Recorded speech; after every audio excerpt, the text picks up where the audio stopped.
ông in phẩm mát hôn sen phẩm mát hôn mà nói rất tên nét an nguyên về chi việc niềng mơ khó hai ní chỉ ca phẩm mát đây mình flop miên chỉ lớn thì môi ơi để khi ông tập tua ca phẩm mátបែបនេះប្រើពាក្យអត់មានវិជ្ជាជីវៈការប្រមាថធ្ងន់ធ្ងរនេះហើយដែលនាំទៅដល់ហ៊ុនសែនត្រូវឆ្លើយតบบោះអាក្រាតឲ្យខ្ទេចថ្ងៃក្រោយនាងត្រូវចាំលោកជំទាវត្រូវចាំភាសាអត់វិជ្ជាជីវៈមិនមែនជាភាសាដែលត្រូវប្រើក្នុងចំណោមអ្នកនយោបាយទេអារឿងអត់វិជ្ជាជីវៈនេះហើយដែលធ្វើឲ្យអាថ្ងៃ16ថ្ងៃ15ចរចាជាមួយយើងថ្ងៃ16ចេញអាវិជ្ជាជីវៈថ្ងៃ17សារបែកធ្លាយបដ ாய் ហ្នឹងបណ្ដាលមកពីអាសម្ដីអត់វិជ្ជាជីវៈហ្នឹងអាហ្នឹងឯងមាត់អត់គម្របកូនអត់មានឪម៉ែបដៅនិយាយចឹងថាកូនអត់ពូជទោះបីណែជាមហាសេដ្ឋីអីក៏ដោយក៏ប៉ុន្តែការប្រហើនបែបនេះគឺមិនគួរទេមិនគួរទេហើយមិនមែនត្រឹមតែប្រហើនចំពោះ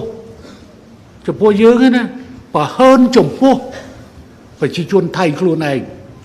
មេដឹកនាំថៃខ្លួនឯងសូម្បីតែក្នុងបកខ្លួនស្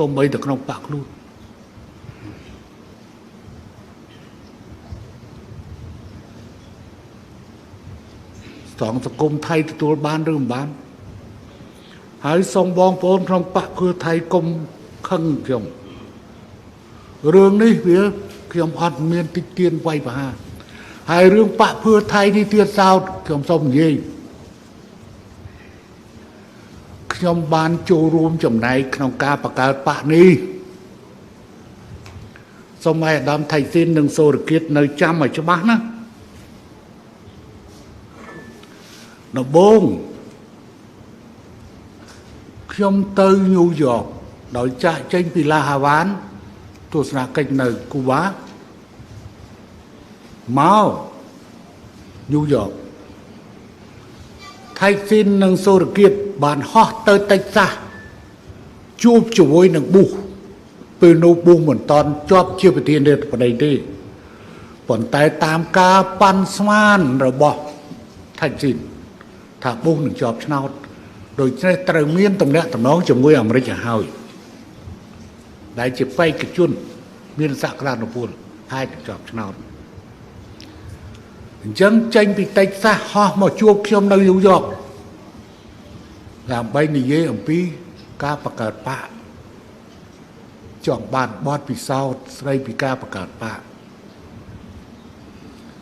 បន្តទៅថៃធានបានហោះមកជួបជាមួយសូរគៀតទៀតបានហោះមកជួបខ្ញុំនៅឯទីក្រុងភ្នំពេញពេលនោះថៃធានអត់តន់ធ្វើនយោបាយទេបានធ្វើរដ្ឋមន្ត្រីការបរទេសមួយរយៈហើយខ្ញុំចេញសារបញ្ជាក់អំពីការមិនពាក់ព័ន្ធនឹងរដ្ឋប្រហារដែលមានក្រៃវិតហើយកាន់ IBC ដែលចូលរួមធ្វើរដ្ឋប្រហារ94នោះខ្ញុំក៏ជួយបញ្ជាក់ទៅពេលនោះថៃធានអត់តន់ធ្វើនយោបាយទេគាត់ជាអ្នករស់ស៊ីចឹងមកជួបខ្ញុំនៅផ្ទះខាងក្រោយពេលក្នុងផ្ទះចាស់ពិភាក្សាស្ដីអំពីការបង្កើតបកនេះរឿងអញ្ចឹងគាត់បង្កើតបកគាត់ចូលរួមការបោះឆ្នោតឆ្នាំ2001គាត់មានសម្លេងភាគច្រើនប៉ុន្តែមិនគ្រប់គ្រាន់ក្នុងការបង្កើតរដ្ឋាភិបាលទេមិនគ្រប់គ្រាន់ក្នុងការបង្កើតរដ្ឋាភិបាលទេគាត់ក៏បានស្នើខ្ញុំឲ្យជួយនិយាយជាមួយឆៅវិលិតយងឆាយុទ្ធសូមឲ្យរួមជាមួយបង្កើតរដ្ឋាភិបាល ដោយសារខ្ញុំគឺជានឹងឧត្តមសេនីយ៍ឆាវលិតយងឆាយុទ្ធដែលជាអ្នកជួយយើងច្រើនមែនទែនណាក្នុងការរកដំណោះស្រាយកម្ពុជាប្របាត់ការតាំងពីការចរចាតាំងពីស្អីហ្នឹងគឺឆាវលិតជួយយើងច្រើនណាស់គាត់ក៏បានទៅមន្ទីរពេទ្យសួរសុខទុក្ខប្រពន្ធខ្ញុំសួរសុខទុក្ខប្រពន្ធខ្ញុំពេលនោះប្រពន្ធខ្ញុំវះកាត់នៅបំរុក្រាតខ្ញុំក៏បានសួរនាំដោយសារបកឆាវលិតគាត់និយាយខ្មែរផងគាត់និយាយអង់គ្លេសផងអញ្ចឹងវាស្រួលយើងនិយាយគ្នាបានខ្ញុំក៏សួរទៅឆាវលិតថាតើវាជាលទ្ធភាពមួយទេនៅក្នុងការបង្កើតរដ្ឋាភិបាលចម្រុះជាមួយថៃស៊ីន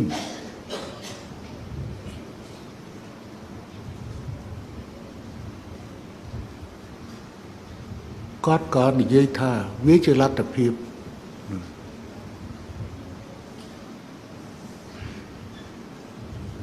ខ្ញុំមិនបានធ្វើអីច្រើនទេ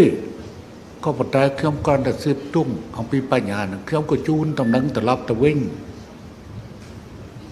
ទៅថៃស៊ីនវិញថាគឺហាក់ដូចជាវាវិជ្ជមានទៅលើការបង្កើតរដ្ឋាភិបាល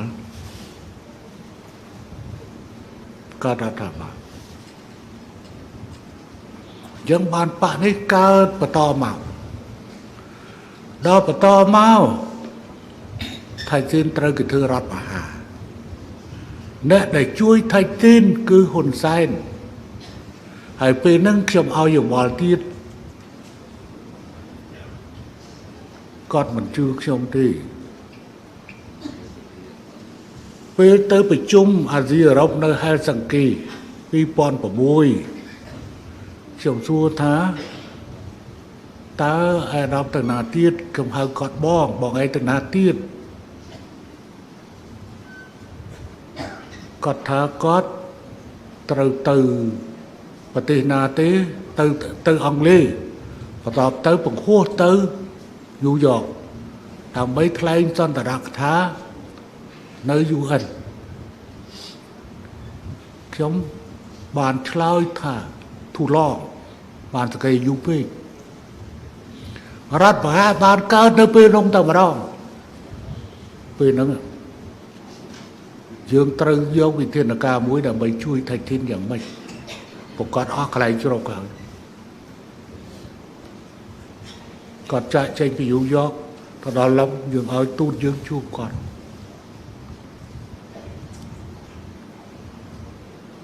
ហើយវិច័យដនអីរឿង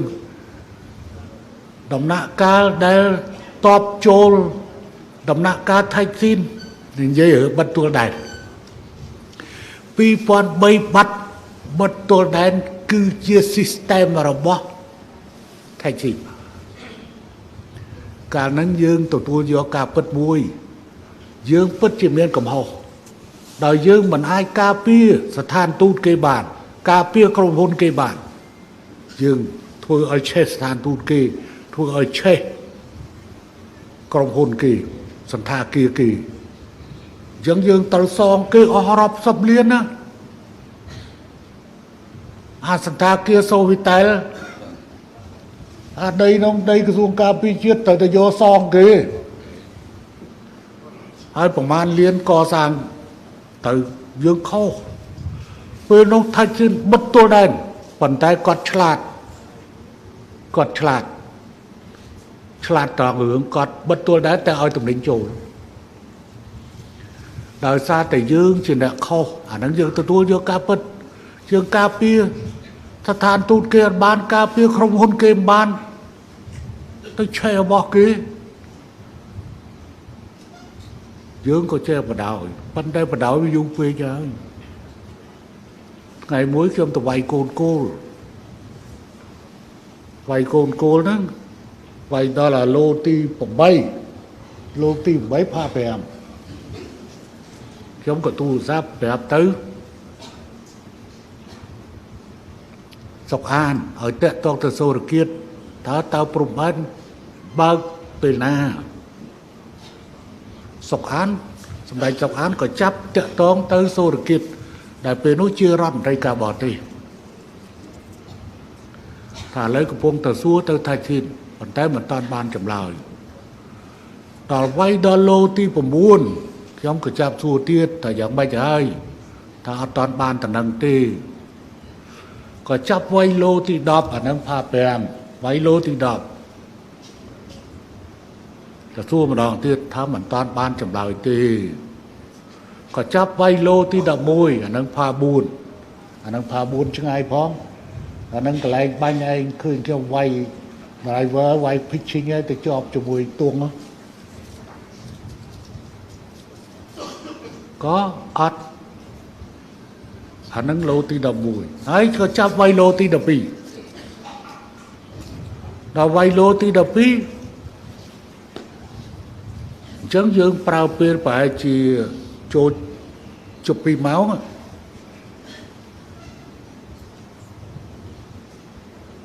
អត់ឃើញឆ្លើយពេលហ្នឹងហុកឡងឌីវាយជាមួយខ្ញុំហុកឡងឌីគឺជាអគ្គស្នងការនគរបាលជាតិខ្ញុំមកជាឌីបញ្ជាបិទទំនិញទាំងអស់របស់ថៃឈប់ឲ្យចូលបិទក្រឹបស្រាប់តែវាយកំពុងតែវាយអាផា3វាមិនផុតឡូទី12ដល់ឡូទី13មិនផា3វាយអាផា3ឯងកំពុងតែផាត់មើលនេះស្រាប់តែសុកអានទូរស័ព្ទមកសុកអានថាម៉េចពីបាងកកអាដាមសូរគិតប្រាប់មកថាខាងយើងបិទអើបិទមិនអញចាំប្រហែលម៉ោងហើយអត់ឃើញឆ្លើយឲ្យអញថាបើកឥឡូវអញបិទបានតែ3ថ្ងៃថៃជាតិបើកភ្លាមព្រោះអីប្រជាជនថៃយកតំណែងទៅចាក់មុខសាលាខេត្តអាហ្នឹងឯងនយោបាយបិទទួលដែនពេលថៃជាតិឡើងកាន់តំណែងកាលពេលនោះក៏វិធីសាស្ត្របិទទួលដែនដល់អង្គអ៊ីងកូនថៃស៊ីនឡើងកាន់តំណែងក៏វិធីសាស្ត្របិទទួលដែនដូចគ្នាអញ្ចឹងដល់ពេលវេលាដែលត្រូវដូរ system បិទទួលដែនហើយ system នឹងមិនល្អទេយកនយោបាយឈ្នះឲ្យប្រជាជនរស់ស៊ីទាំងសងខាងហើយតាមទួលដែនចៃស្កកប់គ្នាស៊ីល្អជាងចៃកប់កភ្លើងខ្ញុំធ្លាប់និយាយអញ្ចឹងលេខបាល់ជាមួយគ្នាទៅហើយរៀបចំបដាល់រៀបចំព្រៃដោយចំណន់ណាដៃណែយើងបន្ទាប់ពីសភាពការហើយយើងមិនស្រួលជាមួយគ្នាកម្ពុជាមិនចង់យកតបឲ្យទៅនៅទល់ដែនដើម្បីឲ្យមូសខំទេណាប៉ុន្តែពេលនេះកម្ពុជាមិនតាន់និយាយពីរឿងការកាត់បន្ថយចំនួនកងទ័ពគេចង់ឲ្យមានការកាត់បន្ថយចំនួនកងទ័ពលក្ខខណ្ឌរបស់កម្ពុជាតែមួយគត់គឺអ្នកឯងបើកព្រំដែនឲ្យប្រកក្តីឡើងវិញរួចហើយយើងចាប់ជជែកគ្នាខាងនេះក៏បើកខាងនោះក៏បើកខាងនោះបើកទៅនោះយ៉ាងយូរបំផុត5ម៉ោងក្រោយនាយករដ្ឋមន្ត្រីហ៊ុនម៉ាណែតបានសន្យាគឺបើកដូចគ្នាធ្វើប្រកក្តីឡើងវិញបន្ទាប់ទៅចាំពិភាក្សាគ្នាស្ដីអំពីការកាត់បន្ថយចំនួនកងទ័ពនៅតាមទួលដែនឥឡូវនេះកម្ពុជាមិនអាចទេអ្នកឯងមានប្រមាណនៅលើដីអ្នកឯងទៅកម្ពុជាមានប្រមាណនៅលើដីកម្ពុជាសុំតែមួយទេកុំវាយគ្នាកម្ពុជាក៏មិនត្រូវបាញ់គេមុនថៃក៏មិនត្រូវបាញ់កម្ពុជាមុនធ្លាប់ដើរប្រទ្រុយទៅប៉ះគ្នាឯនោះមកជីកលេនឋានឯនេះទៅហាមឃាត់ឯនេះជីកលេនឋានឯនោះមកហាមឃាត់ហើយកុំតបាញ់គ្នាត្រឹមតែហាមឃាត់គ្នាអីចឹងបានទៅជ័យគ្នាទៅមកសិលមិញក៏មានជួបគ្នានៅមុំបីដែរខាងនោះប្រុងធ្វើផ្លូវមកខាងនេះអត់ឲ្យធ្វើទេ còn đó à tractor từ bên đâu mơ thơ đôi sầm máyประยุทธ์จันทร์โอชามือสมัยนั้นหลอดไม่ชมធ្វើការឆ្លងកាត់នាយករដ្ឋមន្ត្រីថៃអស់ណាព្រមទិនសាឡាណនពេលហ្នឹងមិនតាន់មានតំណែងដងអីទេណាដល់មកឆាត់ឆាយជួនអាវ៉ាន់គឺចាប់ប្រាំមានទស្សនកិច្ច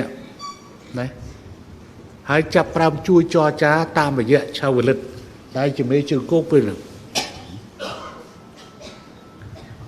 បន្ទាប់ពីហ្នឹងមានរដ្ឋប្រហារក៏ធ្វើការជាមួយអានន្តបញ្ញារជនធ្វើការជាមួយអានន្តបញ្ញារជនបន្ទាប់ទៅ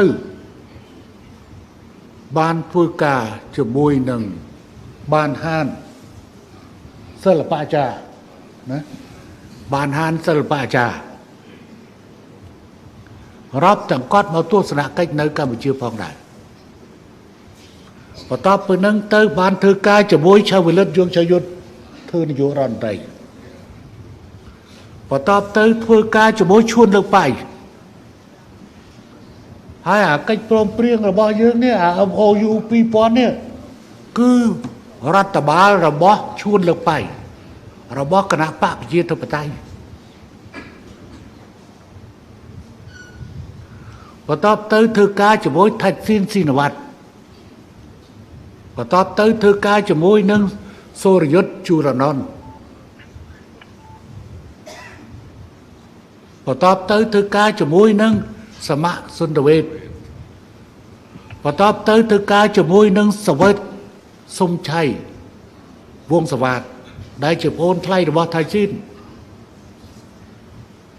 បន្ទាប់ទៅធ្វើការជាមួយអភិសិទ្ធវិជ្ជាជីវៈទោះបីអភិសិទ្ធវិជ្ជាជីវៈវាយ៉ាងម៉េចក៏ដោយក៏ប៉ុន្តែវាអត់ដែលបិទទួលដែរទេគាត់សំទោសគាត់មិនដែលបិទទួលដែរទេគាត់គម្រាមខ្ញុំកាលនៅតូក្យូគាត់គម្រាមគាត់ថានឹងបិទទួលដែរខ្ញុំមកដល់ពោធិ៍ជាតុងខ្ញុំប្រកាសប្រសិនបើថៃហ៊ានតែប្រកាសបិទទួលដែរកម្ពុជានឹងពហិការមិនប្រើទំនិញថៃអញ្ចឹងអត់ហ៊ានបិទទេអត់ហ៊ានបិទទេបន្ទាប់ពីអភិសិទ្ធវិជ្ជាជីវៈគឺដល់យិនឡាបន្ទាប់ពីយិនឡាគឺធ្វើការជាមួយប្រយុទ្ធចារោចាបន្ទាប់ពីប្រយុទ្ធចារោចាដល់ស្ទើរថានឹងឥឡូវដល់ជាមួយនឹងសេដ្ឋាជាមួយនឹងអង្គអ៊ីងធ្វើការជាមួយម៉ាណែតក្នុងគណៈនាយករដ្ឋមន្ត្រីយករដ្ឋអញ្ចឹងរយៈពេលវែងបំផុតដែលធ្វើការជាមួយប្រយុទ្ធហើយកម្រិតនៃតំណែងតំណងគឺឡើងពោះបំផុតការតបជាប់ផ្លូវរថភ្លើងការបើកច្រោះទឹងបត់ទឹងអីជិះអតេះភ្លើងអីជាមួយគឺជាមួយប្រយុទ្ធហើយខ្ញុំសង្ឃឹមថានឹងមាននាយករដ្ឋមន្ត្រីថ្មីមួយនៅប្រទេសថៃនឹងចេញមកដើម្បីដោះស្រាយបញ្ហាជាមួយប្រទេសជិតខាងទាំងកម្ពុជាទាំងម៉ាយ៉ាម៉ាទាំងម៉ាឡេស៊ីទាំងជាមួយឡាវជាពិសេសជាមួយកម្ពុជាខ្ញុំមិនគិតថាយើងនៅតែប្រឈមមុខគ្នារាប់រយឆ្នាំរាប់ទសវត្សរ៍នោះទេវាដល់ដំណាក់កាលមួយណាមួយធូរស្រាលខ្ញុំនិយាយច្រើនពេកហើយក៏ប៉ុន្តែអ្នកទាំងអស់គ្នាមិនមែនអ្នកហត់ទេអ្នកដែលហត់គឺអ្នកដែលនិយាយហើយចុះទៅវិញ90កម្មពេលឡើងមកមិញអញ្ចឹងឡើងមកមិញទៅមើលអាឯងនេះគឺសិនមើលរូបនៅក្រៅដើម្បីឲ្យវាបាត់ហត់ព្រោះខ្លួនទឹកនឹងចាក់នេះចូលទៅបេះដូងនេះប៉ុន្តែអ្នកណាថាខ្ញុំចាស់ហ៎បើសម្លេងនៅលឺហើយនិយាយប្រហែលម៉ោងហើយ ฮะ3 ម៉ោងកន្លះហើយលោកព្រះcoiណាថាខ្ញុំចាស់អញ្ចឹងហើយនេះផ្សាយបន្តមើលទាំងស្រុកខ្មែរមើលទាំងប្រទេសថៃហើយខ្ញុំសូមបញ្ជាក់ថាខ្ញុំនៅតែចង់បានមិត្តភាពមួយជាមួយប្រទេសថៃខ្ញុំនៅតែចង់សម្រេចគោលដៅរបស់ខ្ញុំទាំងពីរចំណុចទី1គឺប្រែក្លាយតំបន់អតីតសម្បល់ភូមិឲ្យទៅជាតំបន់អភិវឌ្ឍទី2ប្រែក្លាយព្រំដែនជាមួយប្រទេសជិតខាងទាំងអស់ឲ្យទៅជាព្រំដែនសន្តិភាពមិត្តភាពសហប្រតិបត្តិការនិងការអភិវឌ្ឍយើងត្រៀមខ្លួនជាស្រេចដើម្បីធ្វើប្រកក្តីកម្មទំនាក់ទំនងជាមួយនឹងប្រជាណាចក្រថៃ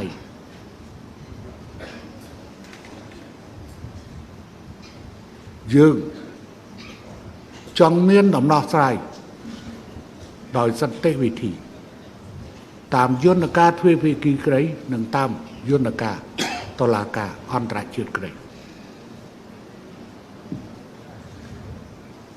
ហើយយើងមិនចាត់ទុកថៃជាសត្រូវទេតែអ្នកណាដែលចាត់ទុកយើងជាសត្រូវវាក៏ជាសត្រូវរបស់យើងដែរចំប្រជាជនថៃភាគច្រើនគឺមិនចាត់ទុកយើងជាសត្រូវទេហើយប្រជាជនកម្ពុជាក៏មិនចាត់ទុកថៃជាសត្រូវដែរ